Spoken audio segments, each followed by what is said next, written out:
Bonsoir et bienvenue sur Pause Lecture.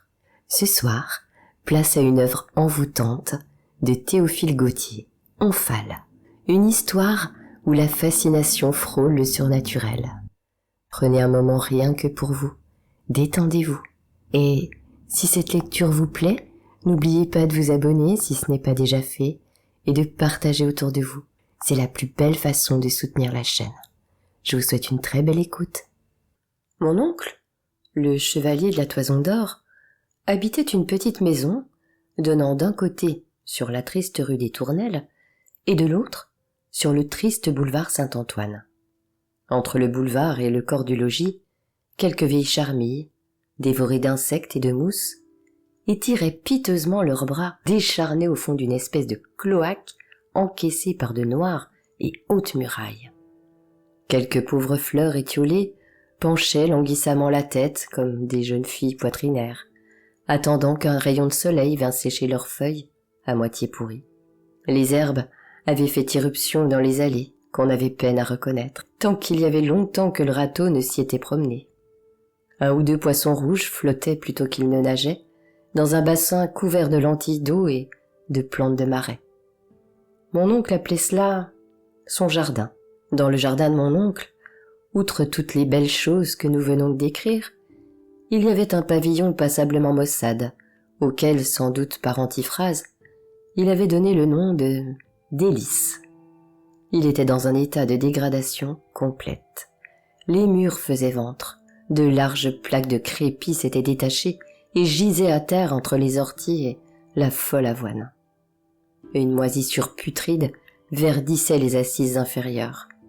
Les bois des volets et des portes avaient joué et ne fermaient plus ou fort mal. Une espèce de gros pot-à-feu avec des effluves rayonnantes formait la décoration de l'entrée principale.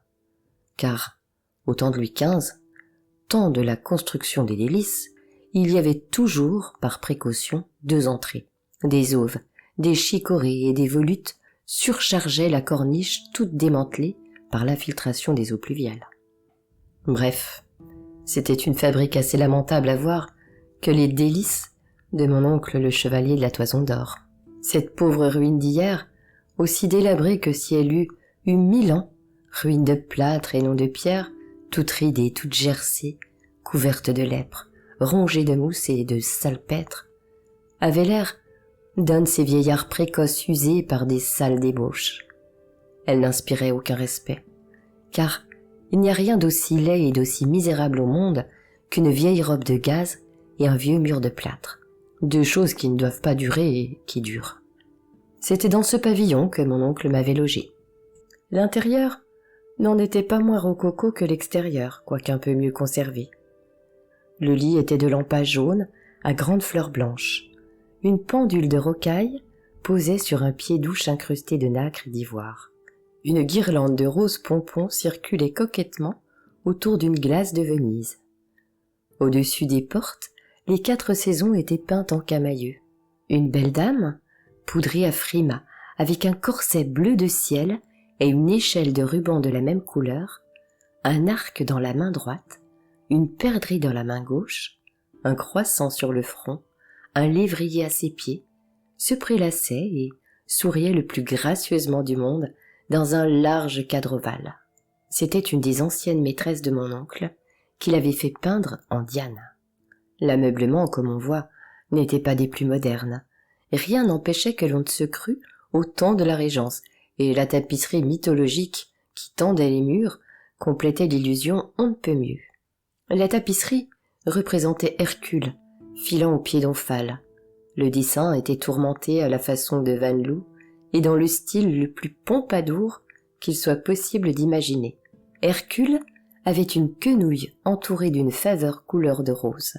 Il relevait son petit doigt avec une grâce toute particulière, comme un marquis qui prend une prise de tabac, en faisant tourner, entrer son pouce dans son index, une blanche flamèche de filasse. Son cou nerveux était chargé de nœuds de rubans, de rosettes, de rangs de perles et de 1000 affiqués féminins. Une large jupe-gorge de pigeon, avec 2 immenses paniers, achevait de donner un air tout à fait galant au héros vainqueur de monstres. Omphale avait ses blanches épaules à moitié couvertes par la peau du lion aimé. Sa main, frêle, s'appuyait sur la noueuse massue de son amant. Ses beaux cheveux blonds cendrés avec un œil de poudre descendaient nonchalamment le long de son cou, souple et onduleuse, comme un coup de colombe. Ses petits pieds, vrais pieds d'Espagnole ou de Chinoise, et qui eussent été au large dans la pantoufle de verre de Cendrillon, étaient chaussés de cothurnes demi-antiques, lilas tendre, avec un semis de perles. Vraiment, elle était charmante. Sa tête se rejetait en arrière d'un air de crânerie adorable. Sa bouche se plissait et faisait une délicieuse petite moue. Sa narine était légèrement gonflée, ses joues un peu allumées. Un assassin, savamment placé, en rehaussait l'éclat d'une façon merveilleuse.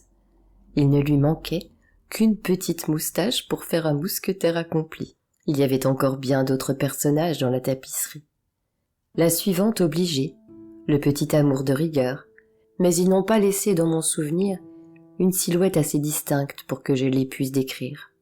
En ce temps-là, j'étais fort jeune, ce qui ne veut pas dire que je sois très vieux aujourd'hui, mais je venais de sortir du collège, et je restais chez mon oncle en attendant que j'eusse fait un choix d'une profession. Si le bonhomme avait pu prévoir que j'embrasserais celle de conteur fantastique, nul doute qu'il ne m'eût mis à la porte et déshérité irrévocablement. Car il professait pour la littérature en général, et les auteurs en particulier, le dédain le plus aristocratique. En vrai gentilhomme qu'il était, il voulait faire pendre ou rouer de coups de bâton, par ces gens, tous ces petits grimaud qui se mêlent de noircir du papier et parlent irrévérencieusement des personnes de qualité. Dieu fasse paix à mon pauvre oncle, mais il n'estimait réellement au monde que les pitres azétulbés.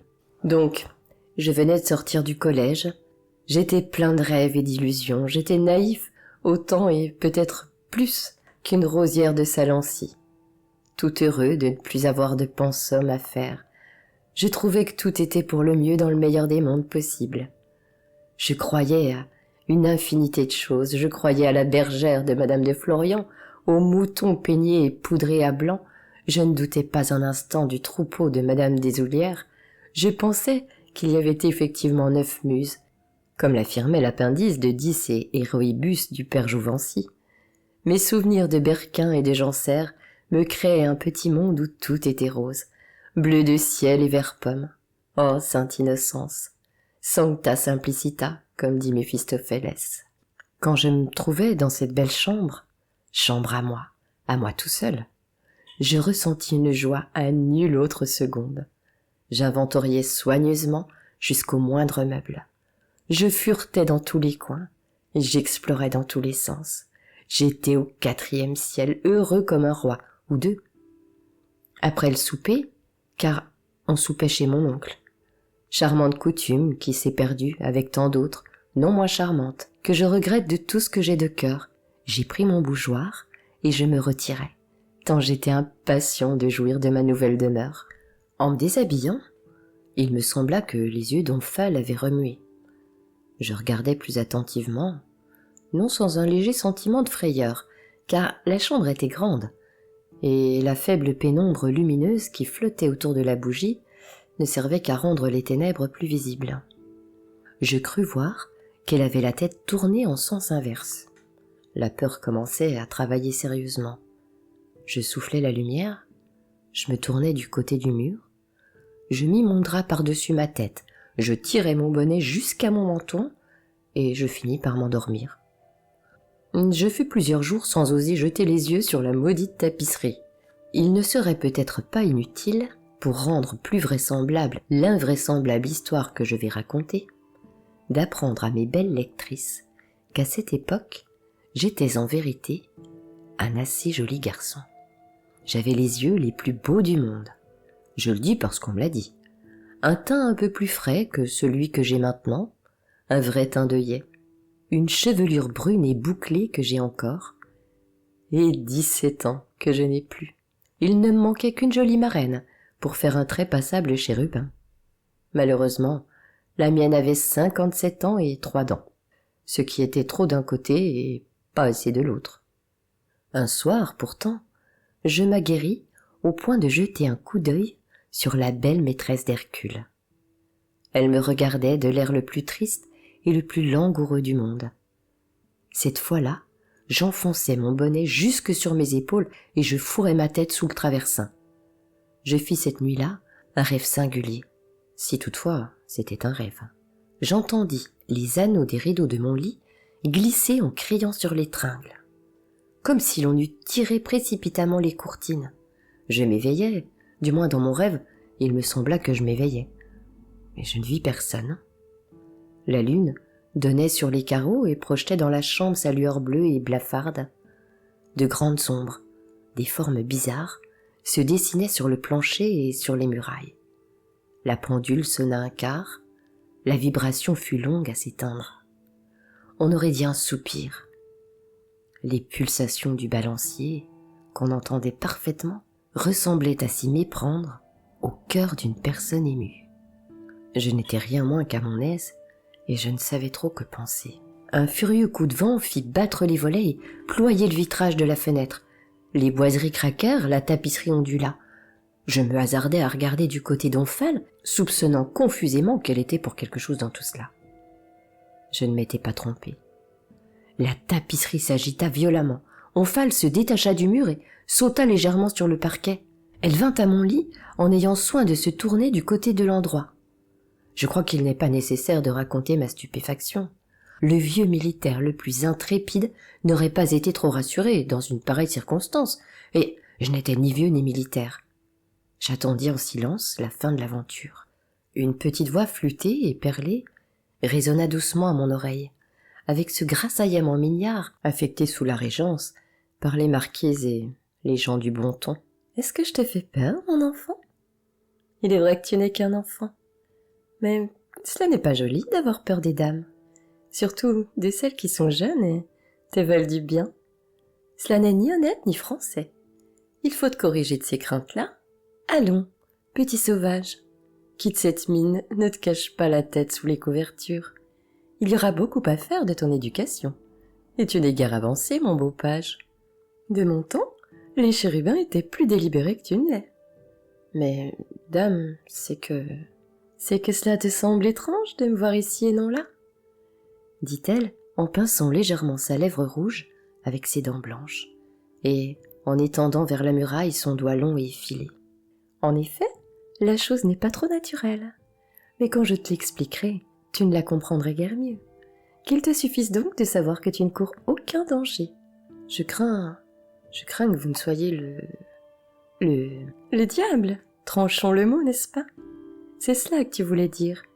Au moins, tu conviendras que je ne suis pas trop noire pour un diable, et que, si l'enfer était peuplé de diables faits comme moi, on y passerait son temps aussi agréablement qu'en paradis. Pour montrer qu'elle ne se vantait pas, Omphale rejeta en arrière sa peau de lion et me fit voir des épaules et un sein d'une forme parfaite et d'une blancheur éblouissante. « Eh bien, qu'en dis-tu » fit-elle d'un petit air de coquetterie satisfaite.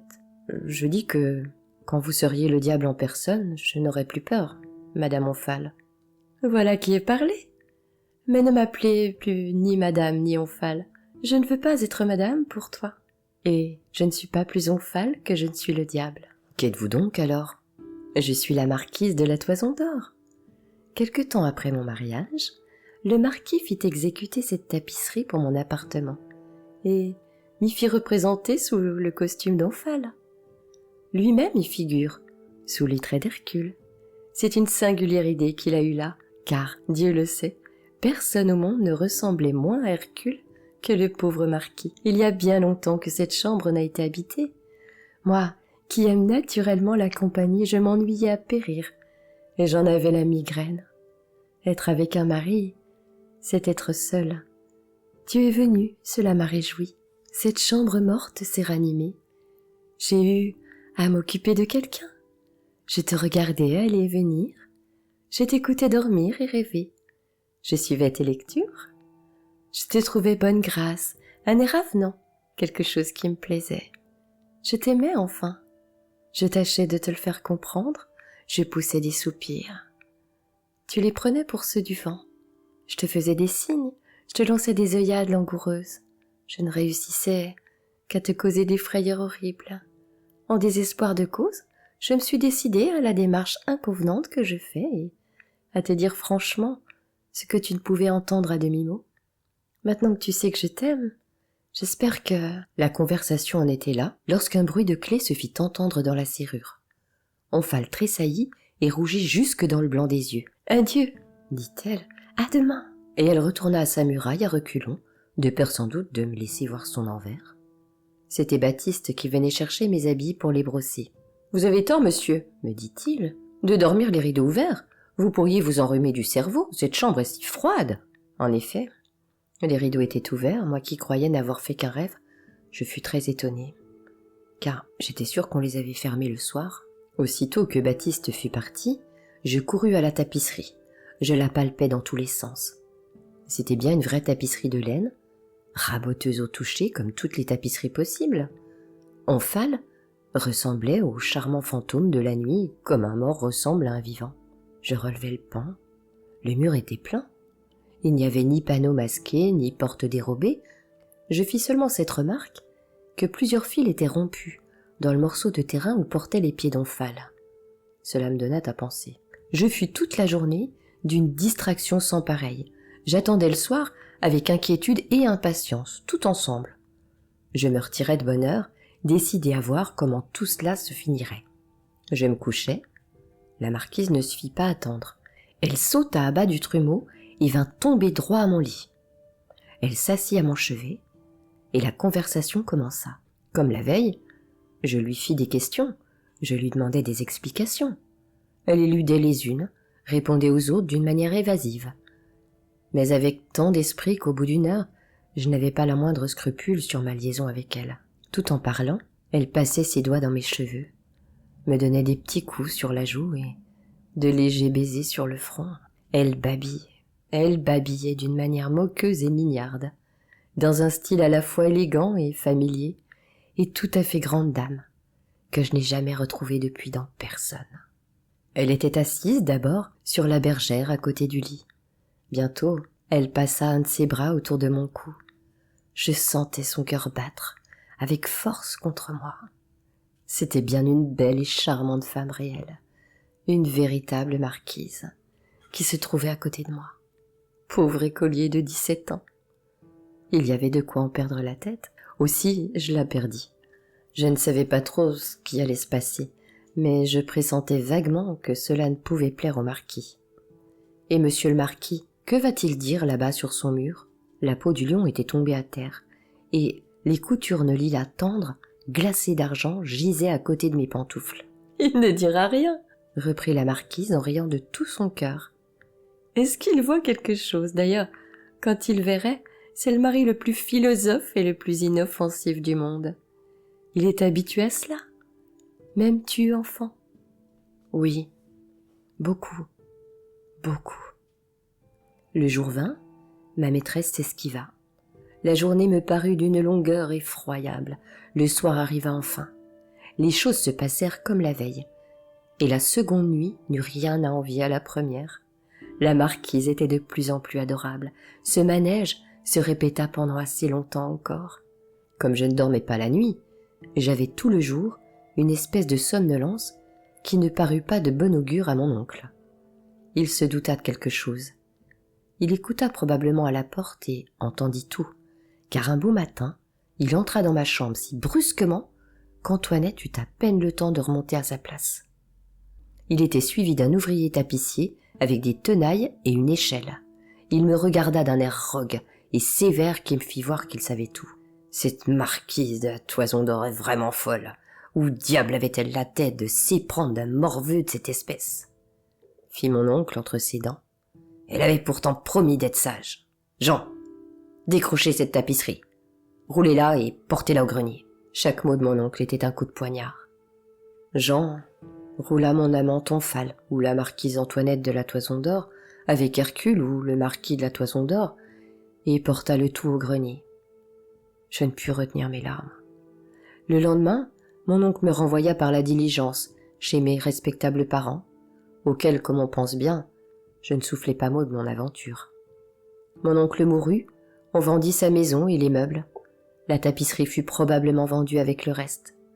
Toujours est-il qu'il y a quelque temps, en furetant chez un marchand de bric-à-brac pour trouver des momeries, je heurtai du pied un gros rouleau tout poudreux et couvert de toiles d'araignée. « Qu'est-ce là ?»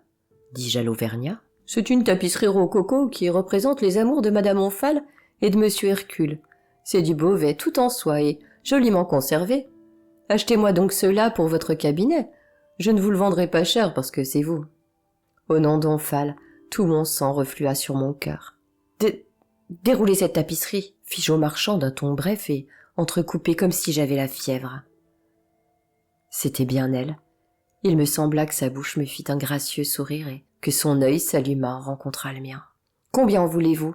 Mais je ne puis vous céder cela à moins de 400 francs, tout au juste. »« Je ne les ai pas sur moi, je m'en vais les chercher. Avant 1 heure, je suis ici. » Je revins avec l'argent, la tapisserie n'y était plus. Un Anglais l'avait marchandée pendant mon absence, en avait donné 600 francs, et l'avait emportée. Au fond, peut-être vaut-il mieux que cela se soit passé ainsi, et que j'ai gardé intact ce délicieux souvenir. On dit qu'il ne faut pas revenir sur ses premières amours, ni aller voir la rose qu'on a admirée la veille. Et puis, je ne suis plus assez jeune et assez joli garçon pour que les tapisseries descendent du mur en mon honneur.